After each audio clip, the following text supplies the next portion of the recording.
Hi, I've been a relationship coach for many years, driven by a great deal of curiosity about what makes a good relationship work because I've had so many bad ones.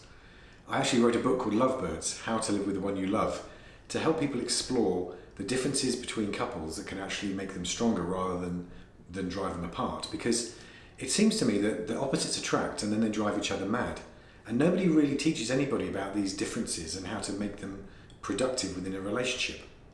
And I think one of the mistakes that surrounds the way couples operate is the notion that you should do unto others as you would have others do unto you.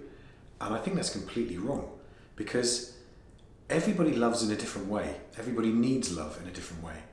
And so in my relationship, I might show how I love to my partner, and I'll do it in the way that I would like to be done to me. She's going to be doing the same thing. But if we're different, we could both be putting a lot of effort into showing our love, and both of us still feel unloved. And over time, that's going to destroy the relationship. So in my book and in the coaching program that people are taken through by a Lovebirds coach, people are led to understand what they are like, what they like in a relationship, and what their partner is like and would like in a relationship.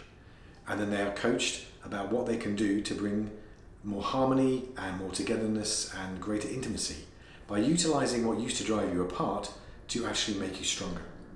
So as an example, my wife Bex and I are as opposite pretty much as you could choose. I've almost married her for a dare, where I'm a big picture person and she's a detail person. And so she has rules for absolutely everything, and I have rules for hardly anything. So I think I'm really easy to live with, and I think she's a bit of a Nazi, whereas she thinks I'm ridiculous to live with because I never seem to notice anything that needs doing, and I'm just too pink and fluffy. So you could see how that could create some differences. Now, we also run a business together and have done successfully for 20 years. And the strengths that we have, with me being a big picture person, tends to give me lots of ideas and makes me creative, whereas she organises my life, makes everything happen that my ideas generate. So we work in tremendous business harmony. And we've learned now to be able to do that a bit more successfully in our relationship as well. So opposites become a strength rather than a weakness. Also, another difference is that I'm what we call an audio-digital person, where I have a voice in my head, I talk to myself all the time, and I disconnect from emotions whenever possible.